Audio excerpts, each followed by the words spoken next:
Assalamualaikum warahmatullahi wabarakatuh. Saudara Lun fi ayyi makan, semoga saudara sehat-sehat dan baik-baik saja. Lalu lalang di media sosial terkait berita sakitnya mu'alim yang kini sedang dirawat di Singapura. Benarkah mu'alim sedang dirawat di Singapura?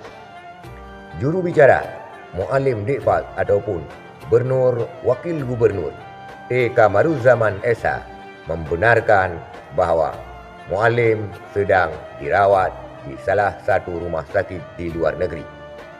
Media menyuguhkan berita bahwa mu'alim dirawat di salah satu rumah sakit di Singapura. Mungkin saudara sekalian, karena mu'alim terlalu capek dan banyak pikiran. Kita doakan semoga mu'alim cepat sehat, lekas sembuh, dan bisa bekerja kembali sebagaimana harapan daripada T. Kamaruzaman Esa selaku juru bicara pemerintah Aceh. Sekian, terima kasih.